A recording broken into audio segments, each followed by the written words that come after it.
Hi, my name's Rachel McLeod, and I am a licensed clinical social worker and emotional wellness coach. And so today I wanted to jump on and do an Ask Me Anything about anxiety, depression, or traumatic stress uh, for adults. And that's what I'm standing here for, and what I want you to go ahead and jump on in with your questions. And I'm hoping to be doing these regularly. So if you don't get your question answered today, go ahead and leave it. Or if you're watching this as a replay, go ahead and put your question down here or save it for next time and we will get there. Okay. But I invite you to go ahead and ask your question because I'm doing a lot of writing right now. And I would be happy to see how I can answer these questions in written form as well. It's helping stretch my brain and it's fun, turns out. so, and anyway, um, so that's what the deal is. And I can see people are popping on. And so I want to invite you to go ahead and ask your questions, to put them in the post, in the comments below. I don't have anything off the top of my head to start talking about today. So I'm going to rely on your questions unless my brain hands me what I was looking for. But I was like, oh, it's 10:16. And I said I was going to be on 10:15. So here I am. And but I would love to answer any questions, and I am working on answering them deeper than I have ever answered them before, and more quickly. I mean, more not quickly, um, in more detail, so that you can try these things at home and tell me what you think, and have a new layer of dialogue between us. And so that's really where I'm at. So I'm looking forward to your questions. And hi, Ty. Oh, awesome. Should we have a question? Okay. So Ty did my Jumpstart program, my Inner World Transformation Jumpstart program this week, and she's asking. She says, "Why, after doing my techniques, do I feel so warm, especially my feet?" Question mark. Okay. There's so many answers to that, and so let me see. Warmth in your feet. So let me ask you. This is good. Your body has so much to tell you about your life, its opinions of your life, its thoughts, um, emotions, and hi, yes, hi. And your body wants to participate in your life. Really. And we have so many ways that we have tuned our body out, or we have um, we can live in denial. We can block it out. We can suppress it. We can ridicule it. We can shame it. And our relationship with our body is shaming and ridiculing and all that stuff. And it really separates. It separates and divides us so that we have this head experience, but we can really be very dissociated from our bodies. But our body wants to participate, and it has a lot of information, a lot of clues, and a lot of pathways for healing, that if you know how to use those, you can really get a lot of transformation. So I have a couple of tricks that I use to pull the body into the conversation, because you want to pull the body into the conversation. It makes it so much easier, but you got to talk to the body in the way that it understands. And so I like to engage the subconscious in this, and the subconscious mind loves to tell stories. And it doesn't matter if the story is true, or if the story is false, or if it has the subconscious material in it that your subconscious is trying to communicate to you. And so we can't just expect it to speak our language. We got to learn the languages of some of these things, like the language of our body, and the language of our subconscious, and the language of our survival system, so that we can influence them, interact with them, learn about them, hear what they need. This is actually hearing what all these parts need, is actually where your boundaries come from. You can't get boundaries from a book that are going to be applicable to you. They're not going to match you. Where you get them from is your whole self is telling you where your boundaries are all the time, but you don't have the connection or the communication or the language to pull out and really harness that information and power. So, um, so the warmth feels good. Ty says the warmth feels good. It's like something has returned that I haven't felt in a while. Yes. Yes. And I mean, I'm sure that, if when you talk to different people, different professionals who do this work a lot, and some of us have different, um, focuses and different stuff like that, you're going to get broad different answers, and all of them are awesome. um, and so everything I do is for symptom elimination. I am focused on eliminating symptoms of anxiety, depression, traumatic stress. That's what I do. So this thing in your feet, in my mind, is a way to do that. Is a way to is a gateway into eliminating any symptoms that could be around this. Now, the warmth in your feet could be just your healing stuff. And so it just could be like things are turning back on and your feet are like happy and they're just doing a warm glow. And so if that's the case, good, glow on, right? But we can check in and we can see what's really going on with them, and then and you'll know, and you can leave it, or you can take it the next step and help it resolve any of the other issues that it's telling you about. Yes, this is actually what Rachel does. So Ty, I have a couple questions for you. If that sensation in your feet had words, what would it be saying? What would it be communicating to you? And I want you just to be quiet, ask the question, because whenever you ask a question, your subconscious mind's like it's like one of those Jack Russell Terriers. You ask a question, it has to go get it. You throw the ball, it has to go run after it. And so, but it will, and you got to listen for what it says. And it might give you a visual image, it might give you a sound, it might give you words. We don't know. So when you have the answer there, I'd love for you to put that in the playing around my anyway. I thought I was going to kick myself out of this. Um, it's love. Okay. And how do you know it's love? Does it something, is it just a feeling? Is it a knowing? And where else do you feel this in your body? That's a good one. You'll find lots of things in your body. Sometimes when I ask people that question, if this sensation had words, what would it be saying? You'll hear all sorts of things from these people. Um, and what's really wild is that I can sometimes hear it too, which I just said that. But and anyway, I think when we start tuning into each other, we really start to have connections. It's like when you start filling in each other's sentences, and when you know what the next person's going to say, or you know what they want to eat for dinner, or it's like, and really when you can do this quicker and quicker and quicker. Okay, it just feels like it, and right now it's all over. It makes me smile. Perfect. That is what we worked on in the group, really helped open that up. And so, and because it's there, your body is loving you at all times. It's just, can you connect with it? Can you feel it? Can you pull from it? Can you live from it? Can it nourish you? Can it? And if it's not, why? And that's what we want to eliminate. That's why what we want out of the way, right there. And then a lot of times what happens is you pull that one out of the way, and then you're like, okay, give me that love. And then something else is blocking. Well, what's that? And then you find that, and you pull that one out of the way, and then you're like, okay, let's do this. And sometimes it just pours right in, and you're just in this love relationship with that thing in your body, or that idea that was being communicated, and just gratitude that your body does this stuff. And sometimes it's another thing. If you when I'm working with people that have daily symptoms of anxiety, which also means frequently depression and traumatic stress, but they have these daily symptoms of anxiety, and they've had them for a while. And so that means that there's lots of stuff that their brain hasn't been able to resolve and hasn't been able to work through. So I expect there to be several blocks in the way of what we're trying to connect to, what we're trying to build. And so when we get that first one out of the way, what's next? And you got it, because all of a sudden they're just like in this love place, right? This self-love like place. And then, my work's done on that one. And then I just let them simmer in that and connect, because the brain's been looking for that for a long time, the soul. And like, that's a really nourishing moment. I'm getting out of there. Just do you. Let the love flow. So really, Ty, what I would encourage you to do is just keep tuning into that love feeling, and just embrace it.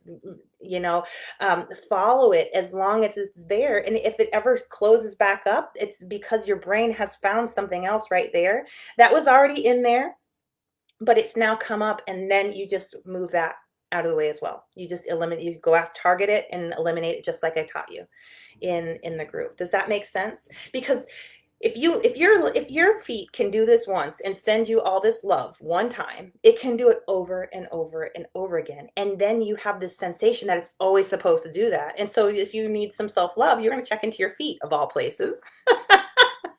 And you're going to have it turns on everywhere, right? But there's some parts of our body speak louder than others. And so that's just how that happens. So, and if you can't find it, work on it, get that thing back. Because that's the brain is always doing stuff. And if it's, and what happens, your inner healer, even though it knows this love thing, its job is to find problems. So it's done with that. Like, it might have been focused on that, and now it's done. And guess what it's going to do? It's going to go straight back to a problem. And then it's going to focus there because it's going to laser fix on it. And then you're going to try to pull its attention away, and it's not going to go. And you're going to try to pull it, and it's not going to, it's just like, this is what I want to focus on. And let me tell you, don't fight with your brain. Just help it resolve the issue. And sometimes that means just paying attention to the issue longer. And sometimes that means using a mind body intervention, because if you're paying attention to it and it's not moving, a lot of times it means your survival system is involved and won't let the healing happen, and it's blocking your inner healer. And so when you use a mind body intervention, and I love emotional freedom techniques, thought field therapy, energy medicine, and I also like EMDR. I like to use those ones, and I like to teach people how to use these. And so use an intervention on that, because you're going to help the survival system allow your inner healer to do the work. And then it will just resolve the things it needs, or it'll tell you, hey, I've almost got this thing resolved, but I don't know what to do with this part. Can you help me find something that matches with this? I need this. And when you learn how to help your brain get what it needs, then it's like, oh, thank you. And it'll grab it up and it'll keep it moving, and it'll keep healing that thing. And your job then is just to keep working with your survival system so that it doesn't stop or block your inner healer from doing the work it can and wants to do. And let me tell you what, that inner healer is so determined and neurotic and obsessive that it can obsess about problems forever. If it can't get it done, it'll keep going back, it'll keep going back, it'll keep going back, and it will drive you nuts. It's like the kid that asks you, are we there yet? Are we there yet? Are we there yet? Are we there yet? Yeah, on repeat for decades. And it's just like, you find it because your brain keeps pulling it to you. And it's sometimes, if it's negative stuff, if it's negative emotion, you start to wonder, like, am I just a negative Nancy? Am I just a negative person? No, this is how brains work. And your brain wants to solve this problem, and it can't. So, and let me tell you what, if your brain doesn't get what it wants, you don't get what you want. You want peace? You're not going to have peace until it resolves what it wants to resolve. You want self-love? You're not going to get it until your brain gets to resolve what it wants to resolve. Right? And there's lots of talk out there, like, all you need to do is regulate your nervous system. And then your anxiety and your depression, your trauma disorders, they go into remission. That's not my area of expertise.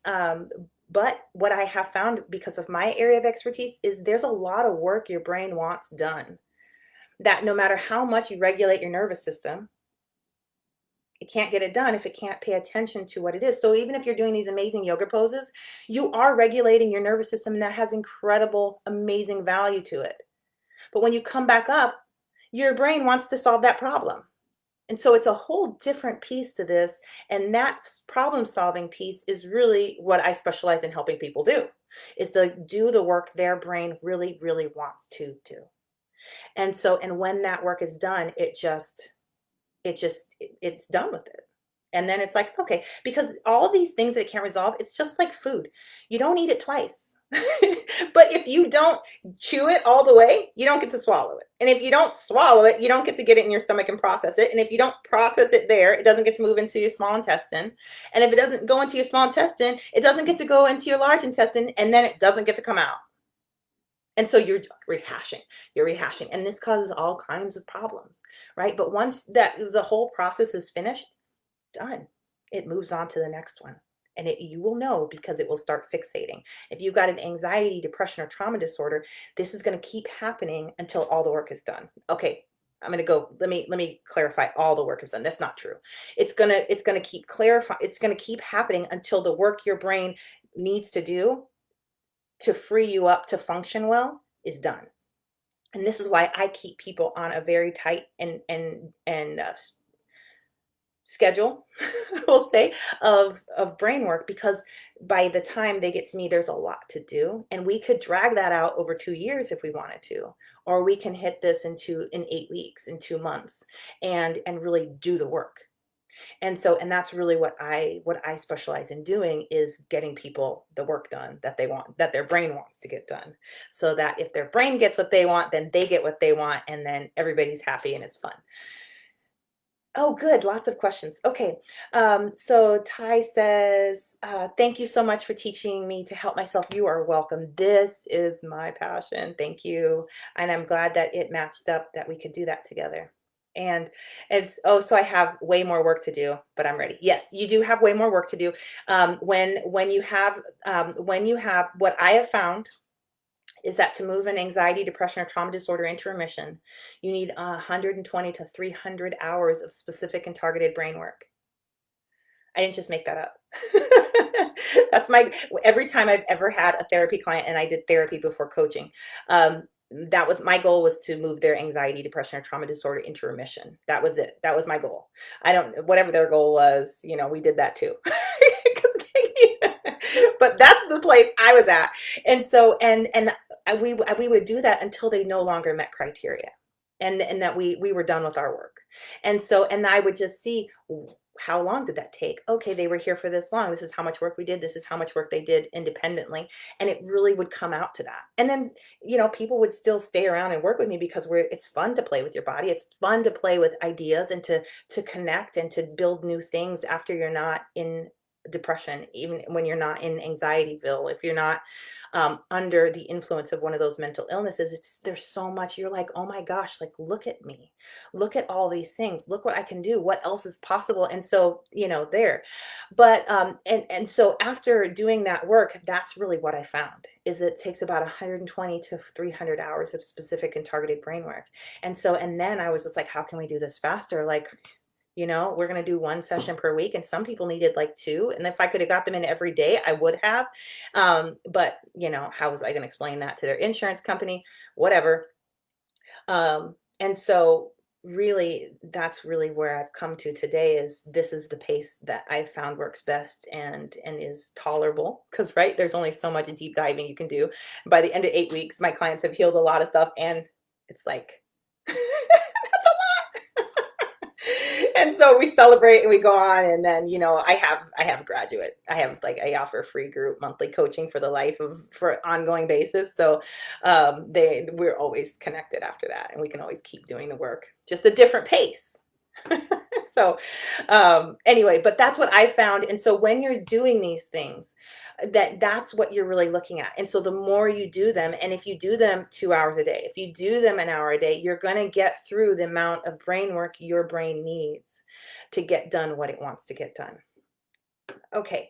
And Flavia says, I have to remember this when I am in my meetings for my special needs son's education meetings. These meetings bring anxiety days before them. Yes.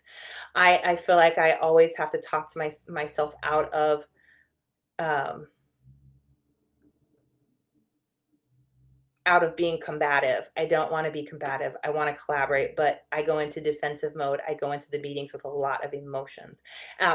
And really, what you're going into the emotions, you're going into the emotions in a survival state. And so this part of the brain is very, very active, and it will actually it will power down your thinking center to sometimes around even 20%. And that's hard, because if you're only 20% available, that's just tough. And so when you're talking about being in this state, when you use these specific interventions, my favorites, specifically, and others, you're helping your brain shift out of survival mode and come back into a regulated state without needing things like drugs, alcohol, I'm not saying, I'm not against any of those things per se, but if they're problems for you, like cocaine can be, then it's nice to have ways to work with your brain in ways that are fast and effective and are not also destructive. And then the ones that I like to use, those four that I mentioned earlier, they're fast, and so you can really shift yourself out. Now, if the trigger is still there, your brain's going to continue to go out. So there's something in there that your brain is finding, it believes is dangerous to your survival. And we don't have to judge that. We just need to support our brain and realize that it really doesn't have a lot of thinking. That the survival center is not a thinking center. It determines, is something safe or is it dangerous? And that's all it's doing. And there is something that it has decided is dangerous. If it's going into survival mode, there's something dangerous happening. And so, as far as it's concerned, its interpretation is all that matters here. It doesn't matter what you think. It doesn't matter what you know. It doesn't matter what you're planning to do when you get there and all the conversations you're going to have. Like, that does not matter. What matters is this one, because it will override everything. And the next thing you know, you've switched out into survival mode. You're got 20% of your abilities, and you're in fight mode. Sounds like you're going into, like, your survival system wants to fight for your son and wants to fight for whatever is important, whatever is dangerous, and wants to fight about it, whether it's real or whether it's imagined. And that's hard because we want our survival systems to be accurate. We don't want it to be making something out of nothing. And if you can use these tools, you can get this part of the brain to help this part of the brain be accurate and to make accurate interpretations, so that, because if it doesn't get to do that, it won't get accurate. And you'll have to be living under the survival codes that aren't supporting you, and that maybe you were developed when you were 5, 7, 8, and then just are not helpful anymore. And so, anyway, so what you want to do is collaborate, and you go into the meetings with a lot of emotions. That you're telling me that you're going to the meetings with a lot of this survival stuff, and that's great if you can move that into the thinking center long before you get to the meeting, because this is energy. This is all, this emotion is beautiful. This is what you will change your life with. This is what you will be able to empower your son's best learning path with. But if it's over here, you're empowering your survival system, and you're empowering that animalistic nature, and that sucks. We want to empower the one that solves problems. We want to move all of that emotion and power into your thinking center, so that it can really make up some great solutions, because it's a solution making and problem solver. So your job is to, like, it's like this: hand it to me. Okay, go ahead. Okay, I'm going to mix it. And then your job is to go get more emotion and bring it back. And then it's just going to add. And next thing you know, perfect solutions. And the next thing you know, you're in there and you're calm and you're laser focused, and you're coming, woman to woman, or woman to, mom to educators, and you're really being effective, because all this stuff, all this emotion is here to help you do exactly what you want to do. But if it stays stuck in this part of the brain, it's not going to be very effective, because this part doesn't do that. It doesn't do problem solving. It does survival. And you don't want to be doing survival stuff where you're trying to do, like, make awesome plans stuff. It doesn't mix well. And when you don't have the choice, that's what's really frustrating. And so, yeah, so you want to be controlled. So you can't control emotions, and you don't want to. But what you can do is you can help pull them through your brain's natural healing process and get them into the part of the brain where you're going to get the most use out of it, where you're going to get the perfect use out of it. And there are people at these meetings who are not in a healing journey. Yes, that's tough. And carry themselves to be combative. Yes, you're right. And if you can use the interventions while you're paying attention to them at home, and you're just doing all of this, they just want to be combative, and you're using an intervention with that, your brain is going to help you overcome that. You don't need them to change in order for you to function well with them. And that's going to be really empowering when you see yourself do that. You're going to be like, wow, high five. Like, they were total. And I still was able to really keep the flow of this meeting where I wanted it to go, because that's what these guys are going to help you do. Really. I can only tell you how it works and what I've seen, but that's the truth. And I know it's a little opposite, but these emotions, like we have been programmed as women to think, oh, you're so emotional. You know why? Because you're so powerful. It's just that you aren't because the emotions have been we've learned to try to separate from them because emotions mean that you're bad and emotions mean that you're out of control and that you're just so needy, so we just do this and it keeps it stuck right over here instead of embracing these and paying attention to the emotions. It would move it right here. Now we're empowering a lot of stuff. So if you can do that, if you can get that together, and I'm writing a lot about that right now and how to do that. So read the articles that I've been writing. They're here in my business page, on my personal page. Learn this dance to help your brain solve problems and get it to create amazing solutions for you because it knows you better than anybody. And guess what? Your brain wants you to do awesome and to be awesome, to have a great life, but it's doing all sorts of stuff because of how you were trained to work with it, or how you were trained to not work with it at all, or how you were trained to suppress it, or how you were trained to do some dysfunctional stuff with it, right? Let's pull that back on and really use all of that emotion for what it's really there for. And it's part of your navigation team. So and let's see. And maybe it comes from a place of my own parents not defending me. Yes, it does. When I was growing up, because you learned that you are not worthy of defending. And so because of those beliefs, that's the beliefs are what your subconscious mind is operating from. And so you have subconscious programming that says we don't defend ourselves. And then because of that, that means you've been hit up a lot and there's a lot of emotional wounds there. And so there's hurt. And your survival system doesn't like that. You've been hurt. And it's like, well, we're not going to do that, but it can't set healthy boundaries. So all it can do is fight, flight, freeze, or faint. It's a mess. So, but yes, you can get those codes rewritten so that you're operating with a new subconscious program that protects you and protects you well with great skill and elegance, and not just in bitch mode, which is a real thing. I did that for a while. When my boundaries turned on, it was like it was a mess, but it was effective. And boy, did I get results. And I had lots of transformation. Then I was like, maybe I could get a couple more skills so that I could do boundaries like in a nice way, in a firm way, in a gentle way, in a playful way, in a effective, like there's so many ways to effectively set boundaries and then once that came on, it was like, next thing I know, I was setting boundaries in really nice ways. I was like, oh, look at you, Rachel. Anyway, but there's lots of stuff like that. And so yes, the answer is yes. That's why. And having to advocate for myself is something I've always had to do. So there's lots of emotional wounding in there that your brain can fix and wants to fix and will demand to fix, and probably is already doing in ways you're not understanding because you don't speak its language. And so you feel powerless, but it's more because you don't know the language of your subconscious and your language of your body and your team that's trying to help you. So as you do that, you're going to heal those and you're going to watch yourself really transform. My parents left me in different family homes and my parents were divorced. Yes. However, my present self, in my adult self, and my own children, I don't want to be overprotective. And that's trauma stuff, right? It's like, you don't want to be like totally like not protective, and you don't want to be protective. And this leaves you in a place of, I don't want this, I don't want this, I don't want this, but it doesn't create all the things that you actually do want. And you're going to need all of the skills. And if these two are off limits, that's going to create dysfunction because you're going to need this sometimes and you're going to need this sometimes. But the majority of the time, you're going to need all of this stuff. But if you're stuck in, I don't want this and I don't want to be like that and I don't want to be like, that's internal conflict that your brain can't build with. It can't help you there because it can't resolve the internal conflict.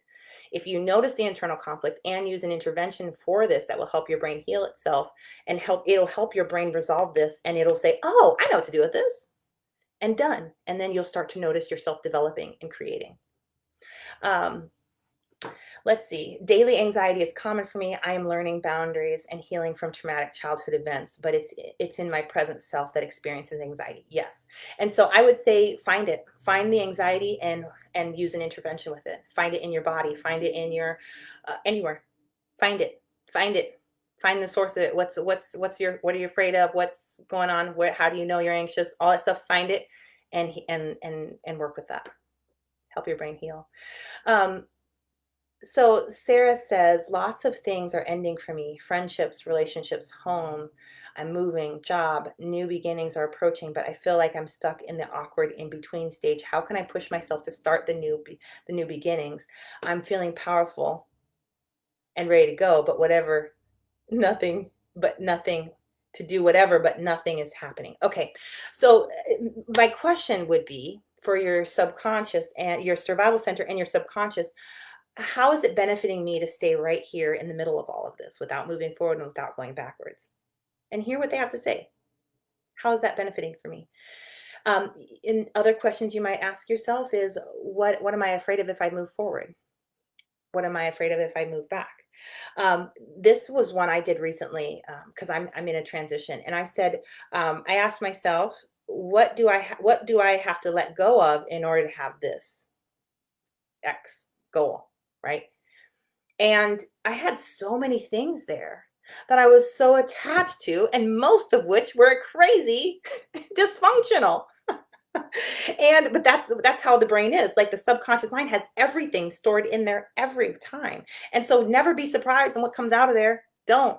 Like it's not logical. It's not reasoning. It's like a 2-year-old. Everything is just wonderful and fabulous. Let's look at it and stick our finger in that socket. And it's just it's the nature of that. And there's so many times we're alarmed by it. We're like, oh my God, how could I think something like that? Oh, because that's what brains do. They think about everything.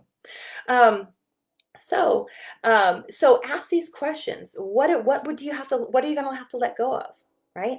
And sometimes these answers are like dysfunctional family like challenges. Like I'm going to have to let go of being my parents' um, emotional support. I'm going to have to let go of the control, making sure that my whoever is well now that I'm leaving this. Or, in this friendship, sometimes we hang on because the problem is the internal conflict is that what will they do without me? This isn't good for me. I'm totally sacrificing myself, but they need me. Like, how do I do this? And brains, we're like, it doesn't do this right here. This is your brain does not know what to do with this. It will not create solutions for you that are beneficial or good for you when it is in this state that has these two things that are like polarized and repelling each other. And so really the deal is to hold these guys together and use an intervention and see what you can do to get, and really the longer you pay attention to this problem, it'll resolve itself. Using an intervention just helps the whole process move faster. So it's not necessarily about how can I push myself to start a new beginning. You don't ever want to push yourself. That's spoken from a therapist who specializes in this, right? I don't believe in that. And because what I believe is that when your natural self will, you can't hold it back. You're who you are. Your desires pull you forward. If you're free to go, you're going to go. If you're not free to go, you're going to be trying to go, and then you're going to get hit by something, or one of your emotional chains is going to grab onto you and pull you back, and you're like, I want that so bad. That's that is where we want you to be, not here, right? But we want you to be leaning towards what you want. And then where are you hooked in, and what is that hook? And let's pay attention to that. What is that?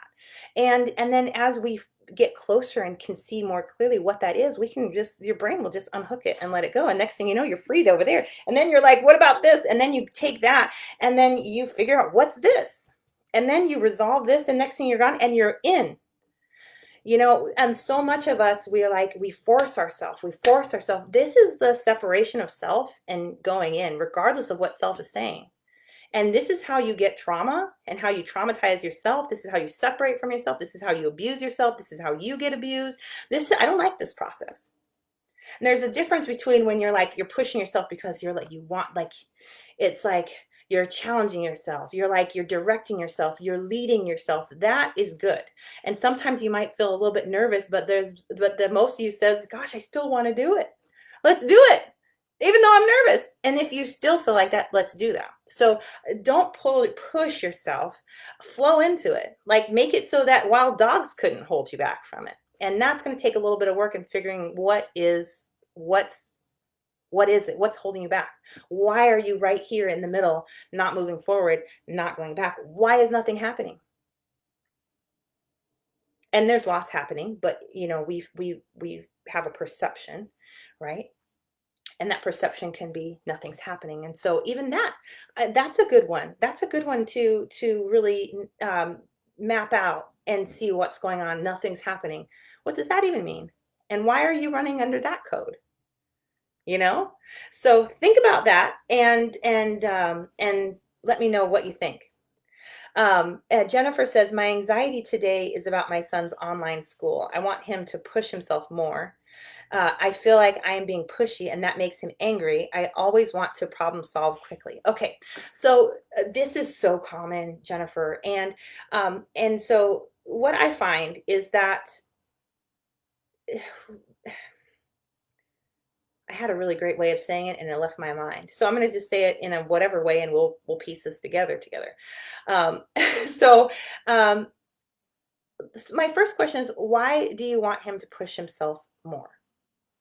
And when you ask that question, I want you to just take some notes from your subconscious mind, because your subconscious mind is going to say, well, because if he doesn't, then this is going to happen, or I'm going to have to do that. And just here, write all of it down. Don't judge it. Don't judge it at all. Just write it down. Take notes. You are your brain's secretary. So you're going to take notes. And it's like, well, why do I want him to do that? And let it come out. And you're going to hear all kinds of things. Well, what's this person going to say? And what if he falls behind him?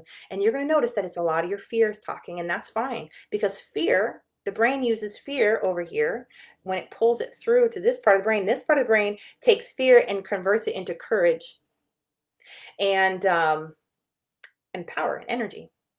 So if you've got fear going on, great. But if it stays over here, you're going to act like an animal, which you might be doing. And you're going to go into survival mode. You're going to make him do this stuff, or we're not going to survive, and that's what your survival system thinks. Like, it's safe or dangerous. It's not safe if you do this. It's not safe. And it's like, okay, is it? Is it dangerous? Are they going to think that? Sometimes it's yes. And then you need to pay attention to that. Okay, well, what are we going to do? And and then you can really keep going here. What's going to happen is that as you pull all the fears in here, it's going to come up here. This part of your brain has to do with your morals, your values. And so it's really wonderful, because everything you get over here is going to mix in with your morals and your values. Like, it's never going to make stuff for you that's outside your values, unless it's like, and it needs more information, and then you're going to just look at it and you're going to be like, oh, that doesn't match. You'll watch your brain do this. It'll say, oh, that's not a very good idea. Let's try again. And it'll keep going back and make some more ideas. But the ones you're going to move on are the ones that are perfect for you, that match your morals, that match your ideas, your values, your desires, your authentic desires. That's what this part of the brain does. So you're going to take all these fears about what's going to happen if your son doesn't push himself harder, and you're going to get it in here, and then it's going to go, and you're going to be able to think really clearly about this, and you're going to get to look through your values and make choices. If all that fear stays over here, you don't get choices about it. This is not a choice center in your brain. It doesn't do choices. It's not what happens over here. And so if the emotions and the fears stay in this part of the brain, you won't get to work with them however you want. You will have no choice. You will go into fight, flight, freeze, or faint. You'll go into one of those survival modes, and that's it. So, and that's where you're at. That sounds like where you're at right now. What you're talking about right now is that you don't like what your options are. Your son doesn't like what your options are. You don't like it. Your son doesn't like it. And you can't figure it out. Help your brain figure that out. It can. So pay attention to all of that stuff. Do some interventions. See what happens. You'll start to get some movement there. Sarah says, I feel like I would normally freak out with this much change, but I'm okay with it and ready to move forward. Well, awesome. I think in this case, that's really fantastic. And I think maybe what you're looking at is more trusting this process, trusting the system, trusting the outcome happening. And this is when we're recovering from anxiety, depression, trauma disorders. This is like you work through all these problems, and then it's like you get so much more freedom. But there's in there's a neurological setting that needs to create chaos, that needs to, like, I need all these chemicals flooding my body. I need more adrenaline. Like that. Things are normal. Like, I can't handle it, freak out, right? And so this is an opportunity for you to start reprogramming that so that you can actually shift into deeper levels of relaxation, calm, and that you can learn neurologically, you can learn new levels of relaxation, chill, and trust, right? And then we got trust, we've got surrender, we've got receiving, you know, and standing open for that if you've had an anxiety, depression, or trauma disorder is really nerve-wracking because nothing's happening. We got to make something happen. Like, I can't just sit here with nothing. But yeah, no, yeah, absolutely you can. And there are more things happening here. Like, you didn't get everything because, like, sometimes we think that our anxiety, depression, and trauma disorder is actually helping us to accomplish things. And that's a mind thing. And so when you stop using it, your brain freaks out because, like, nothing's ever going to happen. We're going to fail. We're never going to have any motivation. We're never going to, no, actually, no. But you will notice that you don't have very much else built. And now you will have to build that, like the neurological programming for relaxing and chilling and stopping and self-care and all the slow stuff that's incredibly nurturing and nourishing and healing. And so perhaps if you're ready to move forward, maybe it's just about holding space for that. Maybe it's just about being open to receive. And if anything that stands in the way of that. So this is what I would do. I would set that intention. Okay, I'm going to just be open to receive and to surrender into the process. And then I would wait to see what happened, because even right now, I've got some brain chatter going on. My brain says, "What?" I didn't hear it very well, but you'll start to hear this stuff. You'll start to hear your whatever's in the way of you surrendering and relaxing and being, right? And so let me make sure. Okay.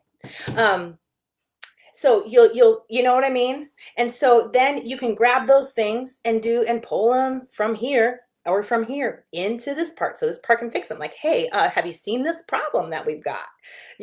Like, we can't relax, let's make sure that's there.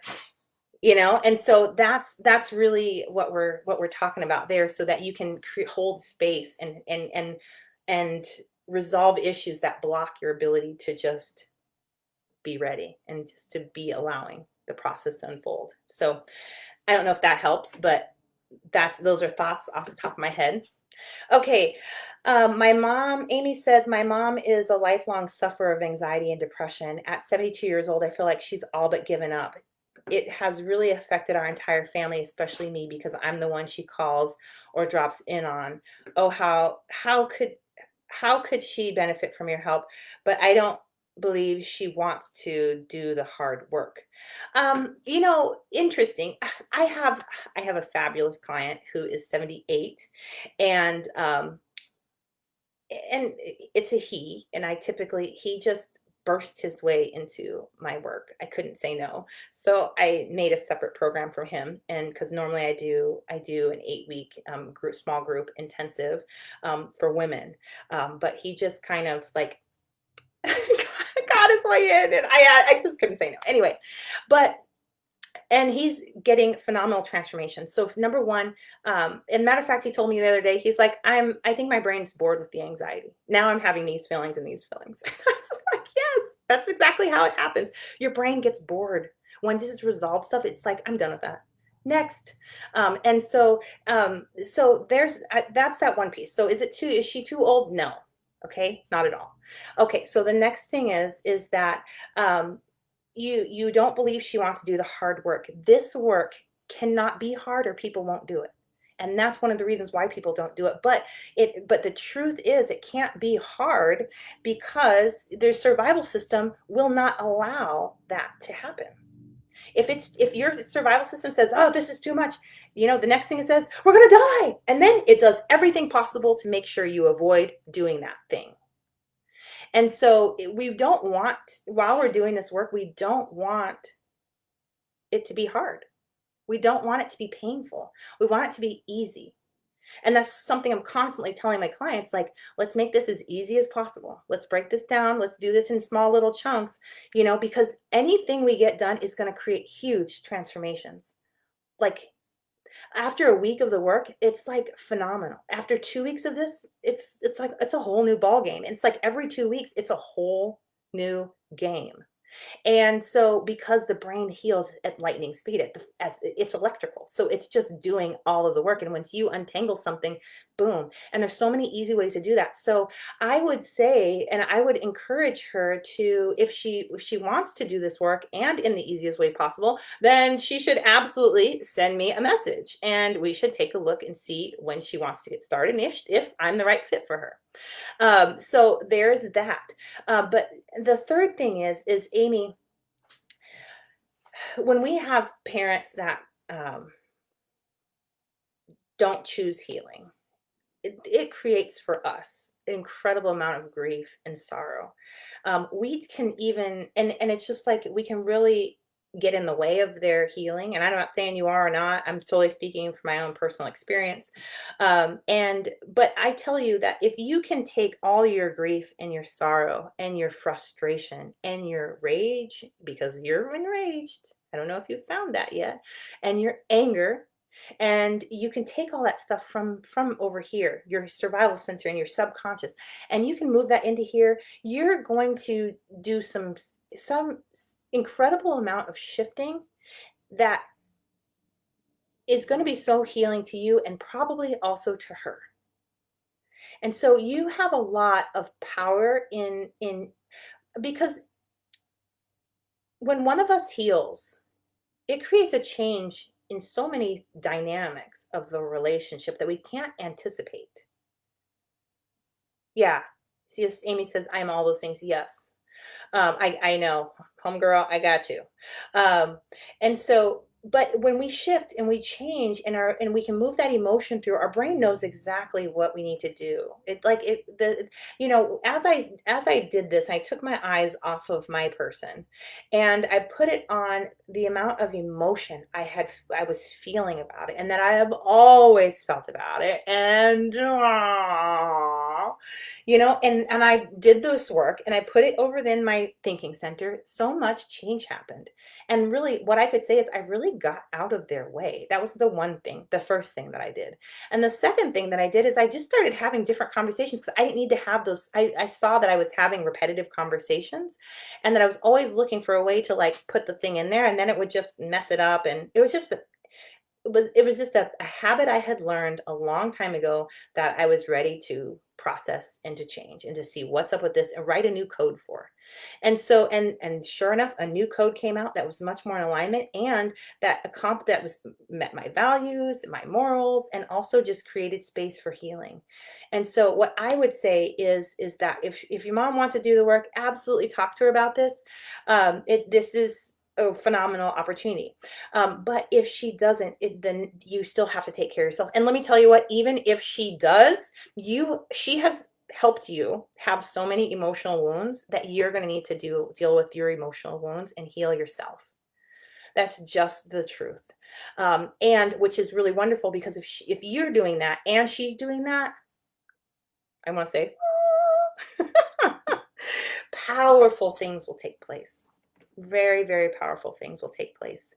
And so, but when one person heals and they help their brain do all this work, the healing passes down the generations in both directions. It goes up to the parents and it comes down to the children. And then it will even spread out to the siblings and the coworkers and the spouses. Like it's just everyone. Let me speak woo for a second because I don't have another language for this off the top of my head. But it's like imagine that you're in this aura and your energy field is coated with all of this stuff, right? All around you. And here you are, this little person, and your energy field's like this, right? And your heart field is big. I don't know how big those things are, but they're big, right? And these and everyone's are communicating with everybody's all the time. We don't necessarily tune into that, but it's happening. Um, but if one person's changes, everyone else is having a new energetic experience with that person. And those shifts, the brain loves shifts like that because it's like, "Ooh, what's this?" And then it's like, "I never saw it from this perspective before. Hmm." And brains will start to, and whole systems will start to explore that. And so if in your system here is a storm of healthy, healing ideas, beliefs, people are going to be energetically connecting with them and playing around with them. And then you start to have different conversations, and then they're grabbing these beliefs and they're like, "Hmm, can you believe she said this?" And they're starting to play with that. Hmm, I wonder. And then their brain is coming into, so much can happen. So we are really such powerful agents of change if we will tune into that and do our own work. Because this is where we have all of our power. It's right here. This is your sphere of influence. And when we come into greater alignment, more certain and more confident and more of our authentic self, then it's like that's where we live from. And everything will match up to that. Everything. So that might be like totally like woo and esoteric out there, but I hope you can understand that because I think it's a good story that you can really pull from. Whether it's your story and it matches your religious or spiritual beliefs, the story, pull from it for yours. Okay. Um, well, this was wonderful. It was fantastic hanging out with you all. I will do this again soon. And I actually made this announcement earlier and forgot to share it in the groups. And so I will give you a little bit more time in the future because I think it'll be fun to be able to connect with some planning. Okay, you're welcome, Amy. All of you, wonderful. And let me tell you, if you are interested in the 8-week intensive that I have for women who are on a personal growth path and still have symptoms of anxiety daily, if you are that woman and you want to see if the program I have would really help you get where you want to go, send me a message. Send me a personal message either through my business or my personal page, and we'll chat. We'll talk about it. Okay. Nice talking with you all, and I will see you later. Bye.